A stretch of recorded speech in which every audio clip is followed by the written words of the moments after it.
los que habían sido enviados y hallaron como les dijo. Y cuando desataban el pollino, sus dueños les dijeron: ¿por qué desatáis el pollino? Ellos dijeron: porque el Señor lo necesita. Y lo trajeron a Jesús, y habiendo echado sus mantos sobre él, sobre el pollino, subieron a Jesús encima, y a su paso tendían sus mantos por el camino.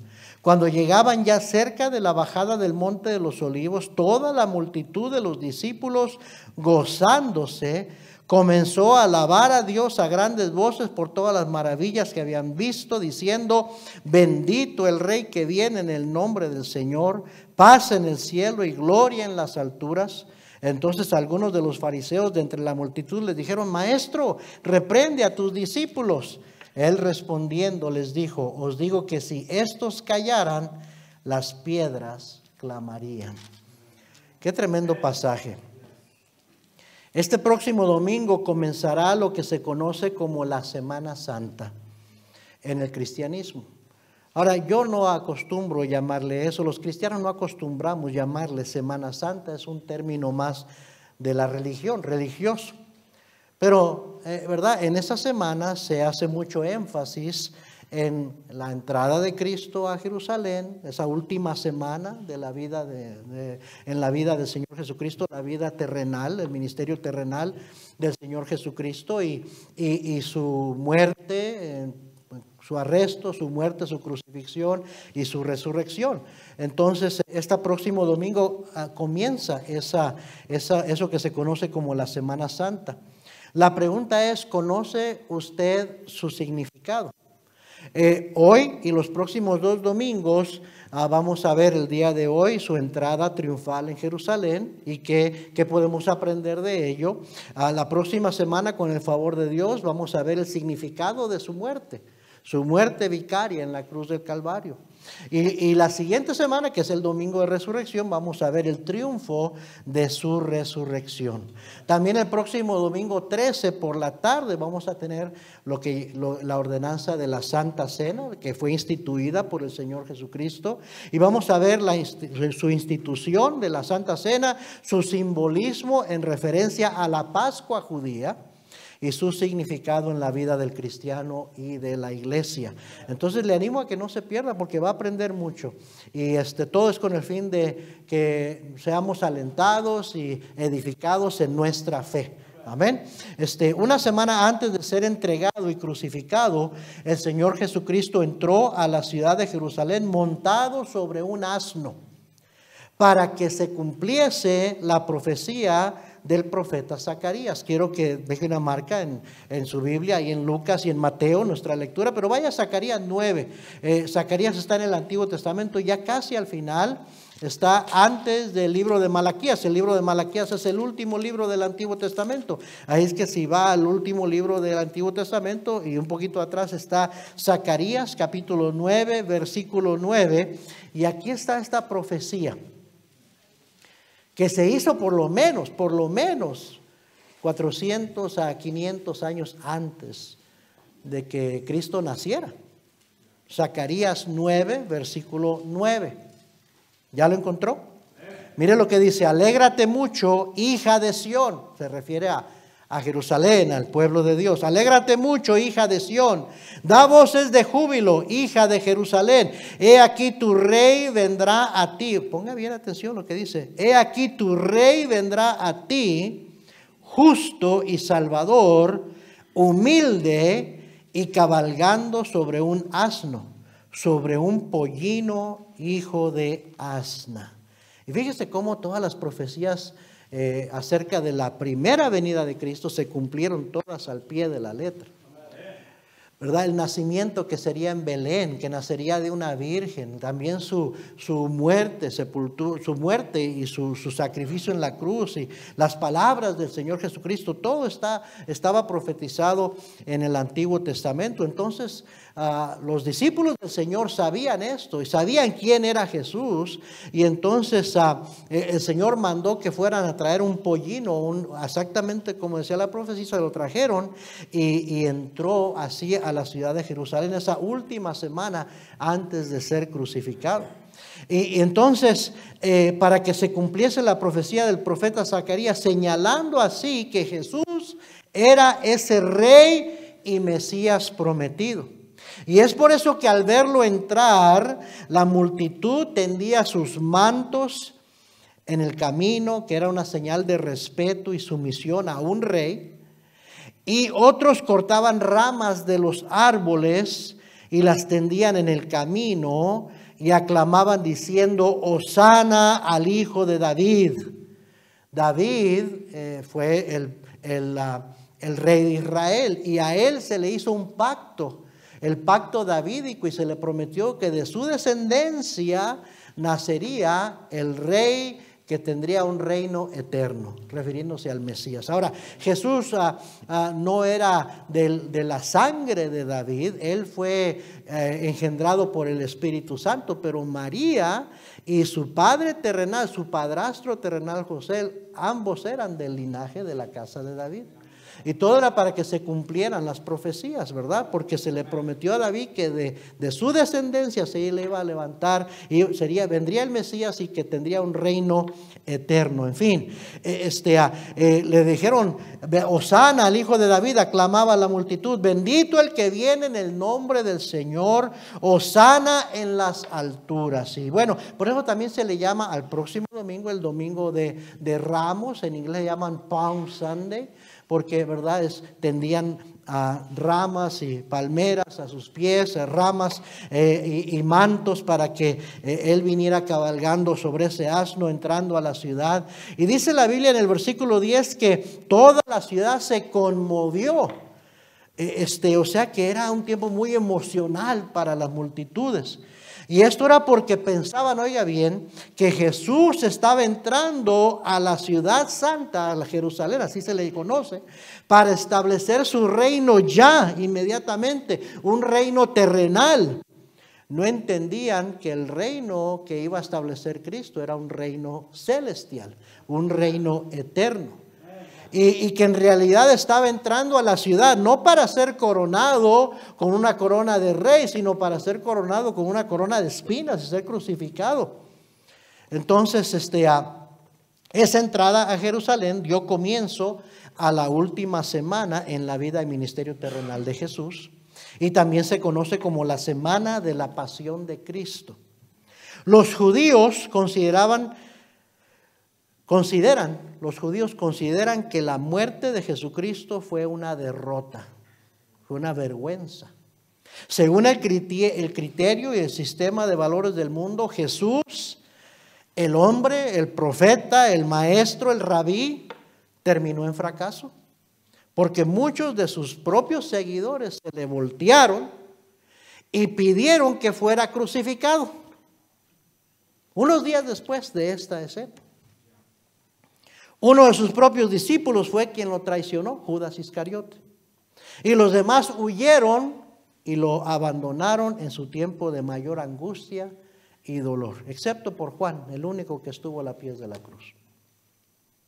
Sin embargo, oiga bien, este pasaje se conoce como la entrada triunfal en Jerusalén. Y en realidad lo fue.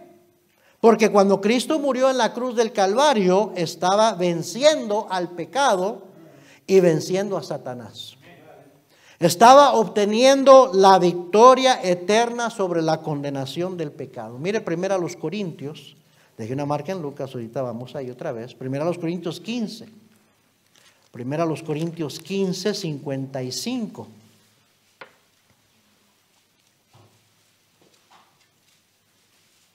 Primero a los Corintios 15, 55 al 57. Pregunta el apóstol: ¿dónde está, oh muerte, tu aguijón? ¿Dónde, oh sepulcro, tu victoria? Ya que el aguijón de la muerte es el pecado y el poder del pecado la ley, mas gracias sean dadas a Dios, que nos da la victoria por medio de nuestro Señor Jesucristo. Amén. Nos da la victoria por medio de nuestro Señor Jesucristo.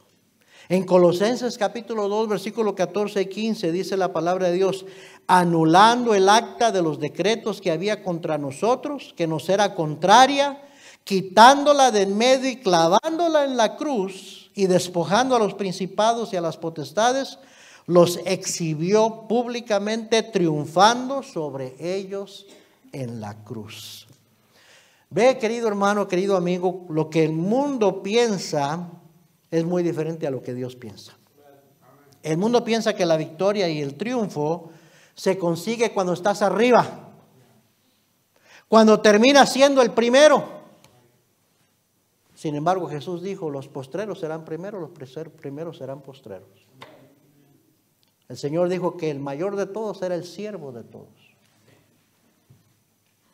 La manera de pensar de Dios es muy diferente a como piensa el mundo, al sistema de valores del mundo. La verdad es que el triunfo, se consigue con sacrificio. Miren Mateo 16, Mateo 16.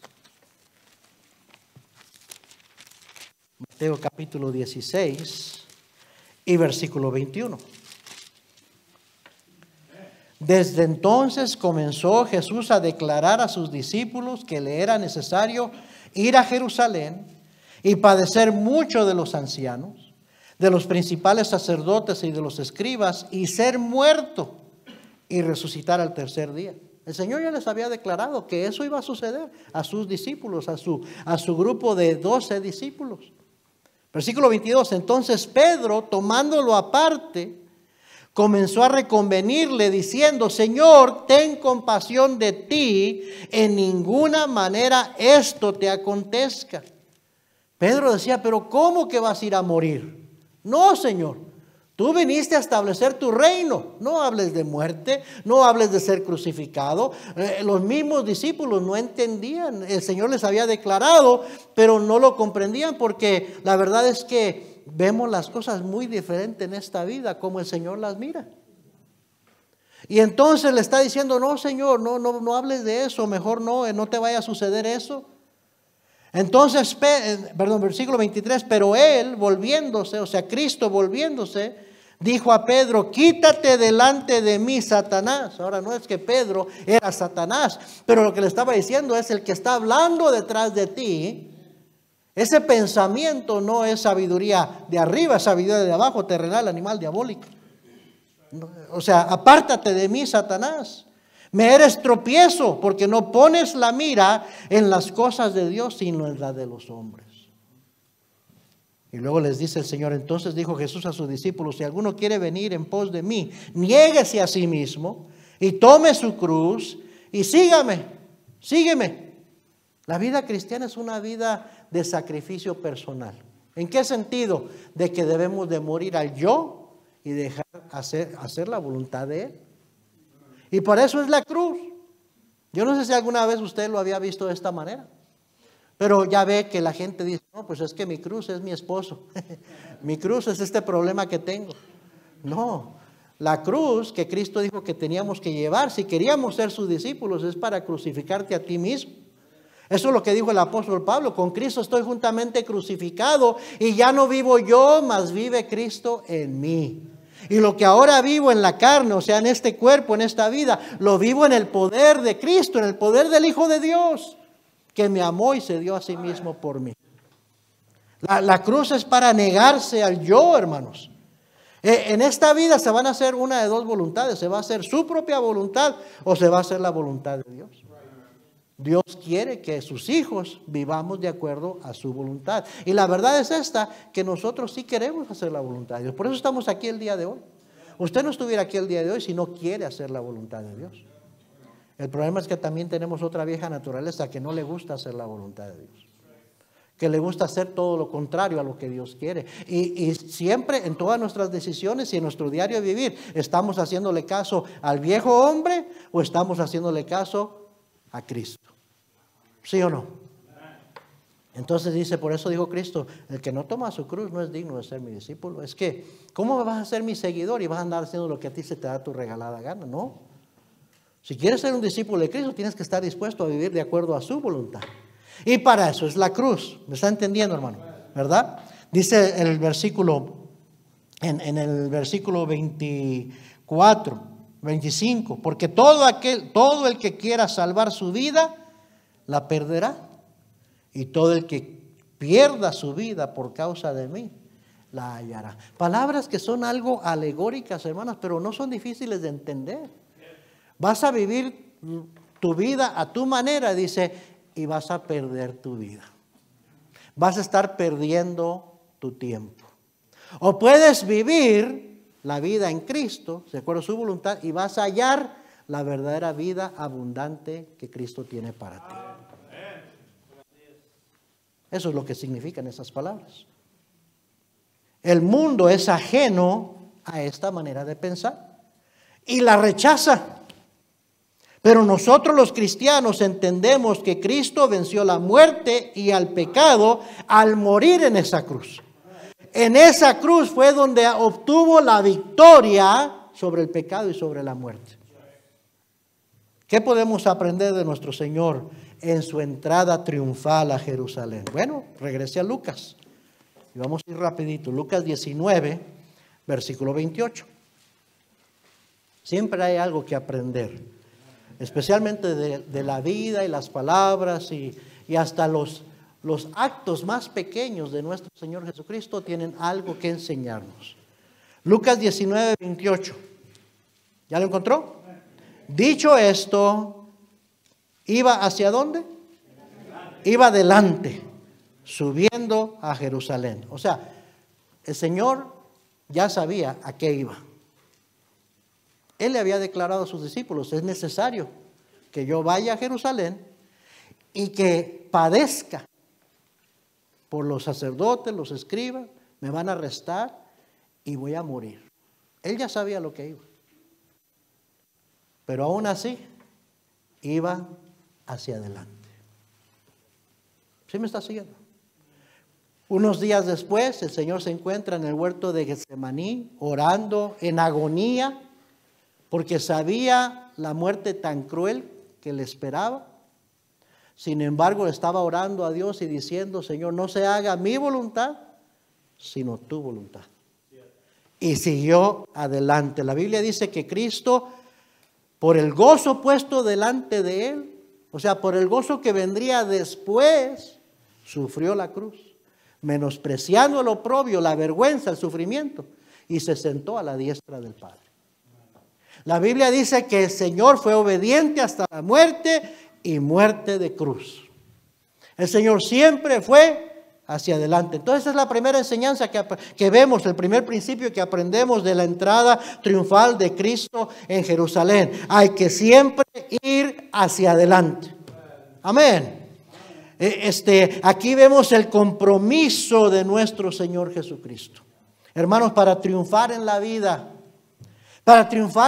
cristiana, no en la vida que este mundo llama triunfo, sino en la vida cristiana, necesitamos tener el compromiso de seguir adelante hasta alcanzar nuestras metas. Amén. Filipenses 3, 13 y 14 dijo el apóstol Pablo, hermanos, yo mismo no pretendo haberlo alcanzado, pero una cosa hago, olvidando ciertamente lo que queda atrás y extendiéndome a lo que está delante. Prosigo a la meta, al premio del supremo llamamiento de Dios en Cristo Jesús. La meta principal del cristiano debería de ser siempre agradar a mi Señor. Agradar a nuestro Salvador. Los fracasos vienen. Los fracasos en la vida cristiana vienen cuando dejamos de seguir adelante y empezamos a retroceder. Hebreos 10:39 dijo el apóstol, pero nosotros no somos de los que retroceden para perdición, sino de los que tienen fe para preservación del alma. Ahí hay un juego de palabras. No es que tienes que preservar tu salvación, la vida eterna, no, la salvación está en Cristo, no depende de nosotros. Pero ahí está hablando de preservar tu vida, tu alma es tu vida aquí. Para que te vaya bien, para que recibas todas las bendiciones que Dios tiene para ti, para que Dios te pueda recompensar por tu fidelidad cuando termines tu carrera. Hay que seguir adelante. Los que retroceden no reciben nada. Si quieres triunfar como cristiano, con la victoria más importante de todos, la que viene de arriba, la que el Señor te quiere dar, siempre sigue adelante. Siempre ve hacia adelante. En tu vida de fe, en tu carrera de fe, en tu vida cristiana, no des pasos para atrás. No des pasos para atrás. Quizás a veces hay que retroceder en una decisión de una compra, de un trabajo, cosas de este mundo, pero en la vida cristiana nunca des pasos hacia atrás, siempre hacia adelante. Nunca obedecer a Dios va a ser una mala decisión. Nunca hacer la voluntad de Dios te va a llevar al fracaso, todo lo contrario. Entonces no hay por qué retroceder, no hay por qué ir para atrás. Siempre la vida cristiana la vida triunfante es hacia adelante. Ten cuidado porque el mundo y las tentaciones y el diablo te va a poner trabas, te va a poner tropiezos, te va a poner obstáculos, te va a tratar de desanimar.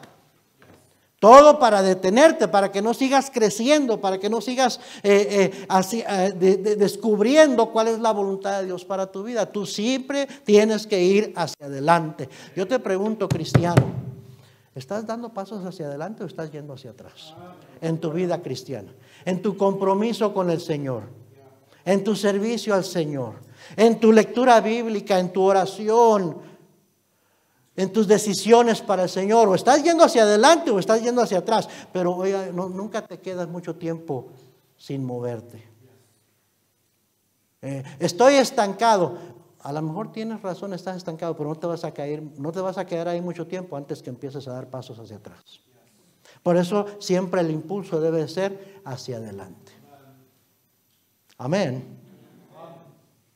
Ten cuidado con relaciones, amistades.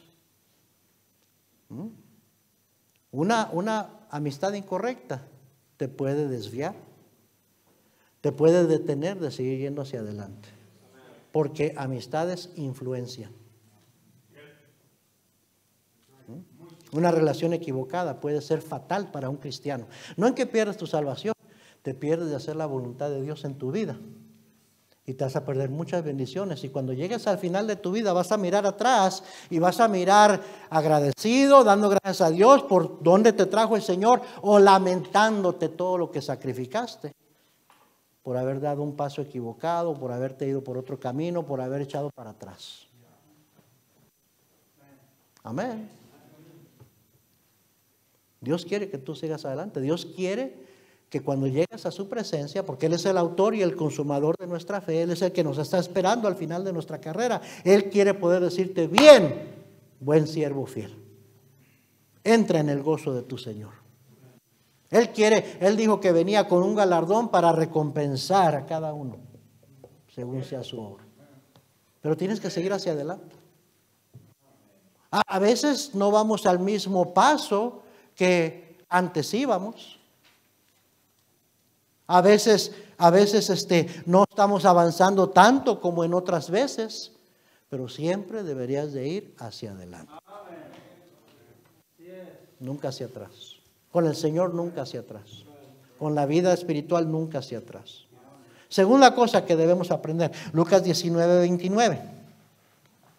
Y aconteció que llegando cerca de Betfagé y de Betania, al monte que se llama de los Olivos, envió 2 de sus discípulos, diciendo: id a la aldea de enfrente, y al entrar en ella hallaréis un pollino atado, en el cual ningún hombre ha montado jamás. Desatadlo y traedlo. Mire qué condiciones el Señor les dice a sus discípulos: vayan a tal aldea, les da el nombre de la aldea, y allí en la casa de fulano van a encontrar un pollino atado. Y es un pollino, o sea, un burrito, un hijo de un asna, que nunca ha sido montado. Como dicen en inglés, what are the odds? ¿Cuáles son las probabilidades de que así todo? Bueno, el Señor sabe todo, sabe exactamente todo lo que va a suceder, lo que viene por delante. No nos debería de sorprender. Porque así como el Señor les dijo, dice versículo, en el versículo 31, y si alguien os preguntare, todavía, puede ser que alguien te pregunte: ¿por qué lo desatáis? Es como que si usted estuviera en su casa y alguien viene a prender su carro y a llevárselo. Hey, ¿a dónde vas con mi carro? ¿Sí o no? En aquel entonces no había carros, pero había burros. ¿Sí o no? También hoy en día hay muchos burros, pero no voy a, ese es un tema diferente. ¿Verdad? Pero vas a ir y vas a desatar el pollino, es de alguien, le pertenece a alguien, y puede ser que te pregunten, ¿para qué lo desatáis? Le responderéis así, porque el Señor lo necesita. Fueron los que habían sido enviados y hallaron como les dijo. Eso no debería sorprendernos, porque todo lo que el Señor dice, sucede así como Él dice. Y cuando desataban el pollino, sus dueños le dijeron, ¿por qué desatáis el pollino? Ellos dijeron, porque el Señor lo necesita. Y pues dice el versículo 35 que lo trajeron a Jesús. Quiere decir que lo dejó que se lo llevaran. El Señor lo necesita, que se lo lleve. Y ¿sabe qué? Eso no es mi mensaje, pero cuando el Señor necesita algo, tú y yo no deberíamos de ser agarrados con lo que tenemos. Si es para el Señor, es para el Señor. Amén. Pero bueno, dice que lo trajeron a Jesús y habiendo echado sus mantos sobre el pollino, subieron a Jesús encima.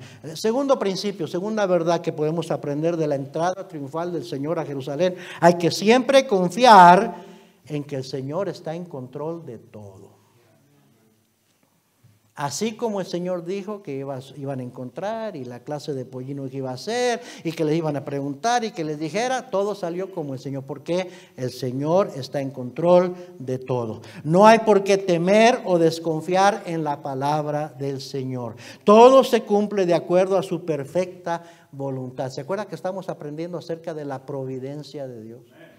Que Dios está trabajando muchas veces detrás de las escenas, no lo podemos ver, pero de repente nada sucede por casualidad, todo está de acuerdo a la perfecta voluntad de Dios. Amén. No hay por qué afanarnos por lo material o tener ansiedad por lo que traerá el futuro. Mateo 6, 31 al 34 dice, no os afanéis pues diciendo qué comeremos o qué beberemos o qué vestiremos, porque los gentiles, los inconversos buscan todas estas cosas, pero vuestro Padre Celestial sabe que tenéis necesidad de todas estas cosas. A propósito, ¿cree usted eso? ¿Que el Padre sabe las necesidades que usted tiene? ¿O lo crees o no lo crees? Y si dices que tú crees que el Padre sabe tus necesidades, entonces ¿dónde está tu fe?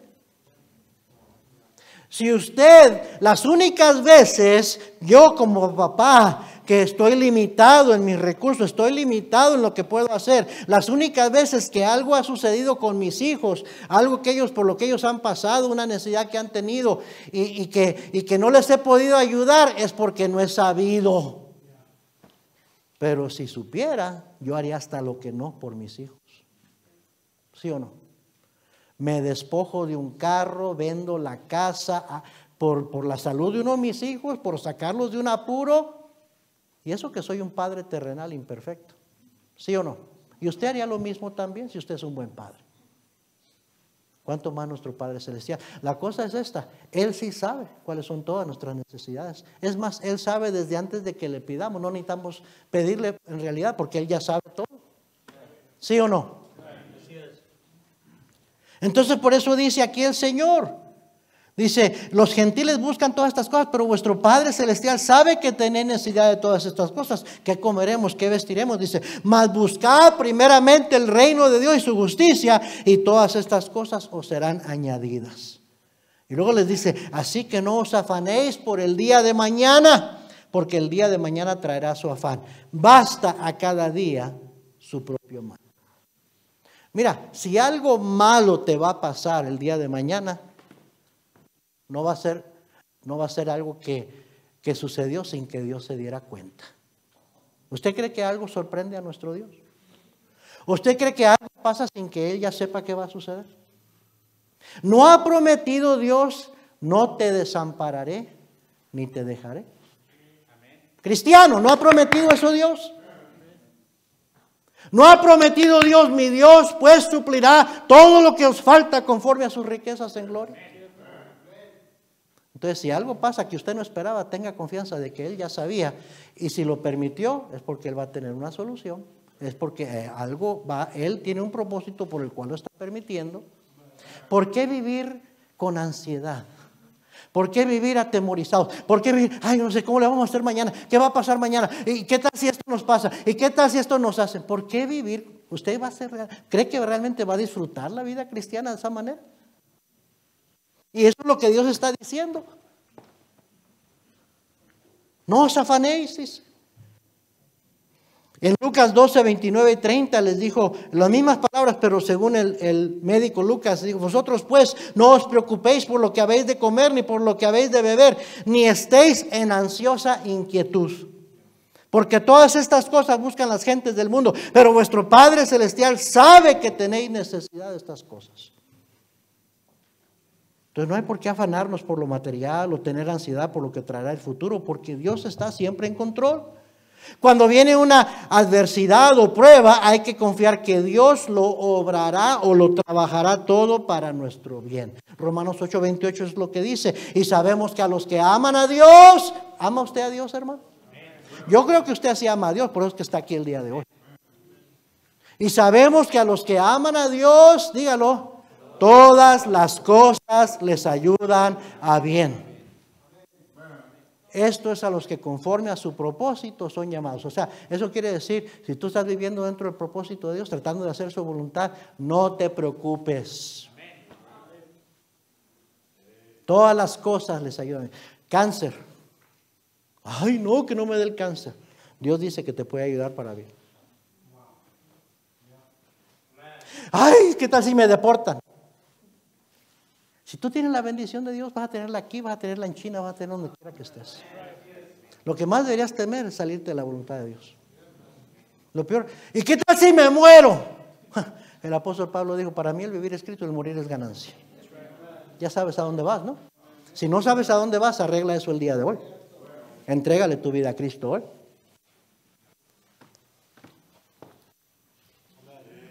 Dios está en control. Número 3, Mateo 21. Ya estoy en la recta final. Mateo 21, versículo 1. Cuando se acercaron a Jerusalén y vinieron a Betfagé, al monte de los olivos, Jesús envió 2 discípulos, diciéndoles: id a la aldea que está enfrente de vosotros, y luego hallaréis una asna atada y un pollino con ella, y desatadla y traédmelos. Y si alguien os dijere, decid: el Señor lo necesita, y luego los enviará. Versículo 6. Y los discípulos fueron e hicieron como Jesús les mandó, y trajeron el asna y el pollino, y pusieron sobre ellos sus mantos, y él se sentó encima. Otra cosa que podemos aprender, en este caso, lo podemos aprender del burrito, del pollino. ¿Sabe que a veces los animales nos pueden enseñar lecciones? En Proverbios dice la Biblia que las hormigas nos pueden enseñar mucho. Amén. El águila nos puede enseñar mucho. Una gallina con sus polluelos nos puede enseñar mucho. En la naturaleza hay lecciones para uno. En algún lugar usted ve que el pollino dijo: ay, no quiero ir. A veces los burritos pueden ser bien necios, ¿sí o no? Usted agarra un asno, un burro que se pone necio y se echa y ya no lo mueve. Y son conocidos por eso, pero aquí no vemos eso. Aquí vemos que el pollino vino con los discípulos que no conocía. No conocía. A lo mejor le haría caso a su dueño, pero no conocían a los discípulos que venían por el pollino, pero el pollino fue sin ningún problema. Esta es la lección. Hay que siempre estar dispuestos a hacer la voluntad del Señor. Hay que siempre estar dispuestos a ser usados por el Señor. Hay que siempre estar dispuestos a obedecer al Señor. El hombre dueño del pollino nomás supo que era para el Señor y lo dejó ir. Los discípulos obedecieron y fueron a hacer como el Señor les mandó. Y hasta el pollino fue voluntariamente porque el Señor lo necesitaba. Siempre hay que hacer la voluntad de Dios. Nunca nos va a ir mal cuando hacemos la voluntad de Dios, cuando obedecemos a Dios. Los discípulos hicieron como el Señor les mandó. Jesús dijo a sus discípulos: si me amáis, guardad mis mandamientos. Fíjese la condición. La muestra de que me amas va a estar en que guardes mis mandamientos. No, yo amo mucho a Dios. pero no obedeces, en realidad no amas. Amén. Así lo ve Cristo. La verdadera satisfacción y felicidad en la vida se encuentra en vivir de acuerdo a la perfecta voluntad de Dios. La Biblia dice, para que comprobéis cuál sea la buena voluntad de Dios, agradable y perfecta. Y hasta los artículos, todo en cada palabra en la Biblia tiene un significado, tiene un propósito, ¿no? No dice para que comprobéis cuál sea una buena voluntad de Dios, no. La buena voluntad de Dios. Quiere decir que nada más hay una voluntad de Dios. Estamos impuestos en esta vida a mantener siempre nuestras opciones, ¿no? Si plan A no funciona, entonces tengo plan B, y si no funciona plan B, tengo plan C. Pero para el cristiano no debería de haber un plan B, un plan C, un plan D. El único plan debería ser el plan de Dios. Esa es la perfecta y buena voluntad. Cualquier otra cosa ya no es la buena y perfecta voluntad, ya ahora es mi voluntad. Y bueno, ¿me va a abandonar Dios? ¿Me va a castigar Dios? No necesariamente. No necesariamente. El pueblo de Israel no quisieron entrar a la tierra prometida y el Señor no los abandonó. Por 40 años no los dejó, les dio de comer, les dio de beber, les dio una sombra en el día caliente del desierto, les dio un fuego en la noche fría del desierto. La Biblia dice que ni siquiera dejó que la suela de sus sandalias se gastara. Y luego cuando vieron enemigos atacarlos, Dios los protegió. Sin embargo, se perdieron las bendiciones que estaban al otro lado del río de Jordán, en la tierra prometida, porque ellos no quisieron entrar ahí. ¿Sí me estás siguiendo, cristiano? Entonces, cuando tú decides, no, pues, ¿verdad? Yo sé que Dios dice esto, pero yo tengo este plan. Está bien, Dios no te va a agarrar con un garrote, te va a dar en la cabeza, pero te vas a perder muchas bendiciones que el Señor quería darte. Y muy posiblemente vas a cometer muchos errores que no hubieras cometido permaneciendo dentro de la buena y agradable y perfecta voluntad de Dios. Porque solamente dentro de esa buena y agradable y perfecta voluntad está también la bendición de Dios, la protección de Dios, el plan de Dios para tu vida. Y puede ser que te pierdas algunas de esas cosas cuando no le das importancia a eso. Amén. El rey David escribió, el hacer tu voluntad, Dios mío, me ha agradado y tu ley está en medio de mi corazón. ¿Sabe? Si hacer la voluntad de Dios no me agrada a mí, me agrada más hacer otras cosas, no es que Dios sea injusto, no es que su voluntad sea mala, es que yo no tengo un corazón recto. El problema está en mi corazón. Si me agrada más hacer otras cosas que la voluntad de Dios, Dios no es el que está mal, yo soy el que no tengo un corazón correcto. Sí me sigue, ¿verdad? David lo dice, el hacer tu voluntad, Dios mío, me ha agradado. Yo quiero llegar al punto en mi vida como cristiano donde lo que le agrada a Dios, me agrada a mí. Lo que quiere Dios, lo quiero yo. A veces no es así, tengo que confesar, porque la carne, el viejo hombre es rebelde. ¿Sí me está siguiendo? Pero ese debería ser mi deseo, ese debería ser su deseo. El hacer tu voluntad, Señor, me agrada a mí. No estoy aquí a las fuerzas, no estoy viviendo para Cristo porque me están obligando, porque yo quiero hacer tu voluntad, porque yo quiero agradarte, porque yo quiero tener tu bendición. Cuando uno ama a Dios, cumplir con sus mandamientos no es algo gravoso. Dice la Biblia, 1 Juan 5:3, pues este es el amor de Dios, que guardemos sus mandamientos, y sus mandamientos no son gravosos. Cuando tú amas a Dios, cuando tu corazón está en el lugar correcto, hacer su voluntad no va a ser una carga, no va a ser un fastidio, no va a ser gravoso. Lo vas a querer hacer, lo vas a disfrutar hacer.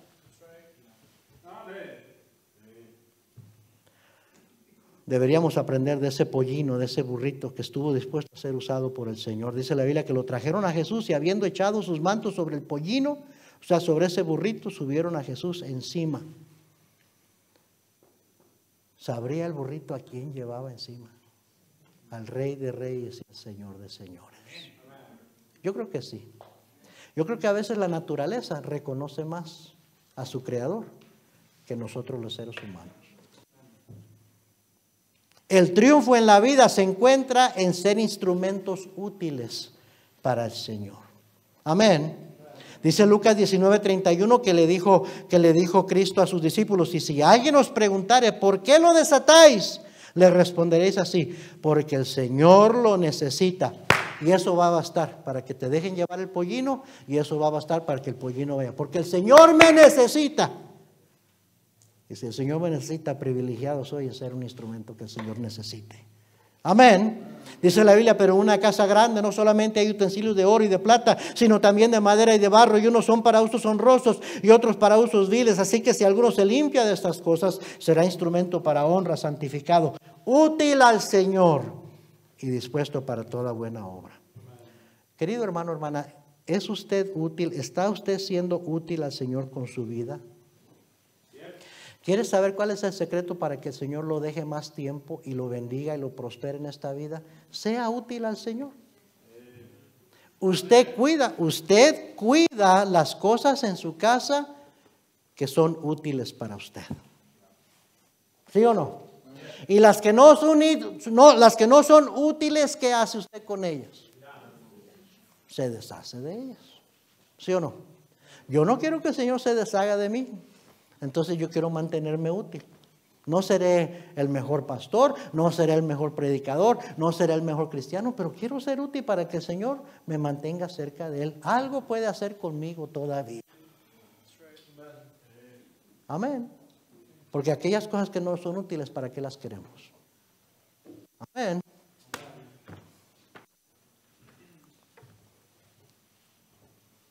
Jesús dijo a sus discípulos: el que ama su vida la perderá, y el que aborrece su vida en este mundo para vida eterna la guardará.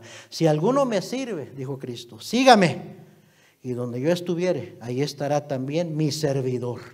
Si alguno me sirviere, mi Padre le honrará.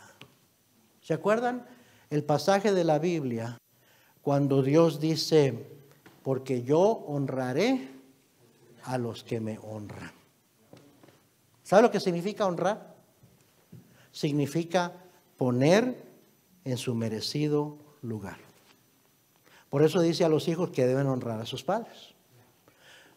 Debes, hijo, cabezón, perdón, muchacho, muchacha, debes de honrar a tus padres porque ellos merecen. Merecen que les hagas caso, merecen que los tomes en cuenta, merecen que les sigas su consejo por todo lo que han hecho por ti, por todo lo que han sacrificado por ti. Amén. No honras a tus padres, andas con mentiras, engañando a tus padres, haciendo contrario a lo que tus padres te han dicho que hagas. Tú estás deshonrando a tus padres. Y padre, mamá, si su hijo le deshonra a usted y usted le honra comprándole que ese carro, que ese teléfono, que dándole sus caprichos, entonces usted no es un buen padre. Porque nuestro Padre Celestial dice: yo honraré a los que me honran. Amén. Yo quiero las bendiciones de Dios, quiero que Dios me prospere y me dé las cosas que a mí me gustan, pues yo necesito honrarlo a Él. Y Él dice: tú me honras, yo te honro. Amén. Toda buena dádiva y todo don perfecto desciende de lo alto, del Padre de las luces, en el cual no hay mudanza ni sombra de variación. Proverbios 10:22 creo que es, ¿no? La bendición de Jehová es la que enriquece y no añade con ella tristeza. Esa es la bendición que yo quiero. La que viene de lo alto, porque este mundo sí te puede dar muchas cosas, pero luego se las va a cobrar. Te puede dar un tremendo trabajo y un tremendo salario, y luego estás perdiendo tu matrimonio, a tus hijos. ¿De qué sirve eso? ¿De qué sirve eso? Pero Dios dice: cuando yo te doy algo, después no añado tristeza. Eso es lo que yo quiero. Pero entonces debo de honrarle a Él. ¿Cómo honras a Dios? Poniéndolo a Él primero. ¿Qué lugar merece tener Dios? ¿Segundo, tercero, último? ¿O primero? Primero. Y Dios dice: tú me honras a mí, yo te honraré a ti. Y dice: si alguno me sirviere, mi Padre le honrará. Es un privilegio servir a Cristo. Los ángeles quisieran bajar del cielo para servir a Cristo. La creación está a su disposición y le sirve. Jesús dijo que hasta las piedras clamarían. Ahí lo leímos en Lucas 19:37. Vaya para terminar, Lucas 19:37. Cuando llegaban ya cerca de la bajada del monte de los Olivos, toda la multitud de los discípulos gozándose comenzó a alabar a Dios a grandes voces por todas las maravillas que habían visto, diciendo: bendito el Rey que viene en el nombre del Señor, paz en el cielo y gloria en las alturas. Entonces algunos de los fariseos de entre la multitud le dijeron: Maestro, reprende a tus discípulos. Él respondiendo les dijo: digo que si estos callaran, las piedras clamarían. Mire conmigo Mateo 27:50. Rápido. Mateo 27:50. Ahorita vamos a comer, hermanos. Mateo 27:50.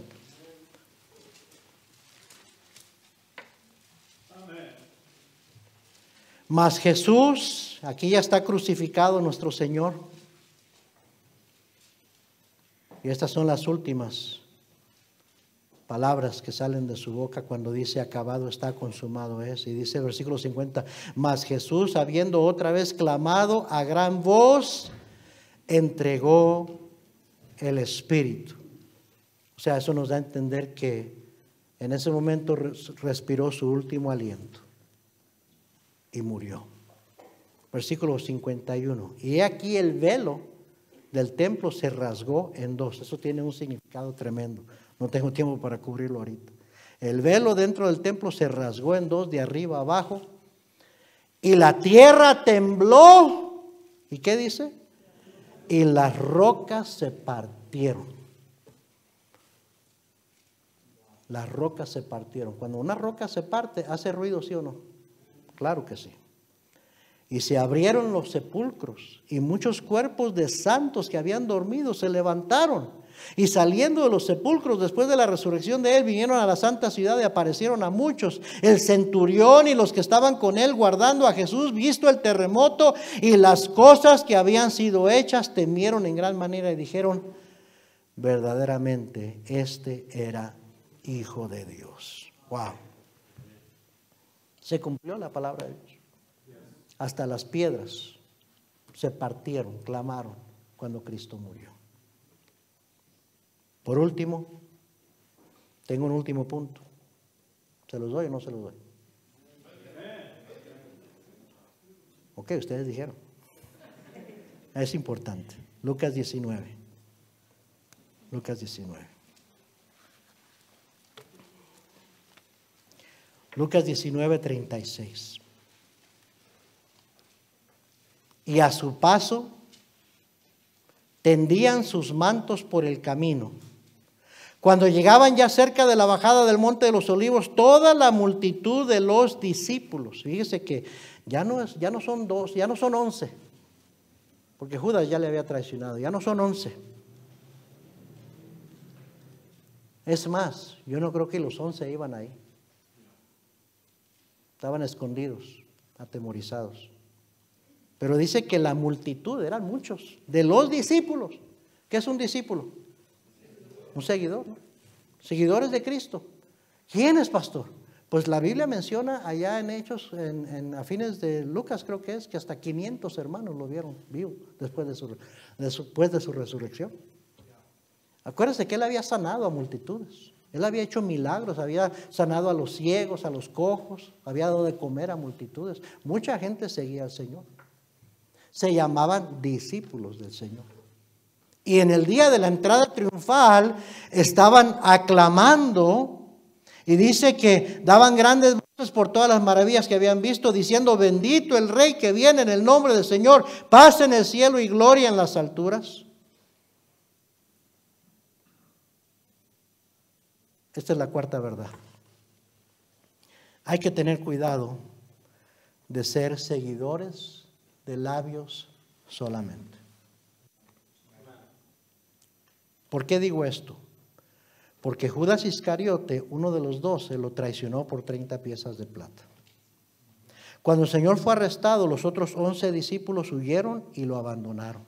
Simón Pedro hasta negó conocerlo. Y la gran mayoría de esa multitud que dice aquí que aclamaban Hosana y gloria a Dios en las alturas, cuando Pilato preguntó al pueblo unos días después a quién preferían que le soltara, a Jesús, en quien no había hallado ningún delito, o al homicida Barrabás, muchos de esos mismos dijeron, suelta a Barrabás. Y Pilato preguntó, ¿qué haré con Jesús? Y ellos respondieron, crucificarle. Con razón el Señor declaró en Mateo 15:8, este pueblo de labios me honra, mas su corazón está lejos de mí. 4 verdades, hermanos. Hay que ir siempre hacia adelante en la vida cristiana. Siempre hacia adelante. Hay que siempre confiar que el Señor está en control de todo. Hay que siempre estar dispuestos a obedecer a Dios, a hacer su voluntad. Y hay que tener cuidado de ser solo seguidores de labios para afuera. De labios solamente. Lo que el mundo considera derrota y fracaso en realidad es victoria, es triunfo. Amén. Mas a Dios gracias, dice la Biblia, el cual nos lleva siempre en triunfo en Cristo Jesús. Mas gracias sean dadas a Dios que nos da la victoria por medio de nuestro Señor Jesucristo. Antes en todas estas cosas somos más que vencedores por medio de aquel que nos amó. No base el triunfo y la victoria según las normas o estandartes de la sociedad. Usted es más que vencedor en Cristo Jesús. Usted puede tener una vida triunfante en Cristo Jesús. Mientras siga adelante y no retroceda, mientras confíe en el Señor, en su sabiduría y su poder, mientras procure en todo serle útil y hacer su voluntad y honrarle con su vida y no ser alguien que nada más de labios para afuera dice, pero a la hora que se ponen difíciles las cosas, se voltea. En esta temporada de Semana Santa, ¿cómo está usted viviendo su cristianismo? Si usted nos visita el día de hoy, Cristo murió por sus pecados, para darle victoria sobre el pecado y la condenación en el infierno. ¿Alguna vez le ha entregado usted su vida a Cristo? ¿Alguna vez le ha pedido a Cristo de todo corazón que sea su Salvador personal? Si no, hágalo el día de hoy. Comience a vivir en esa vida victoriosa que hay en Cristo Jesús. Vamos a orar todos ojos cerrados. Señor, siempre podemos aprender algo.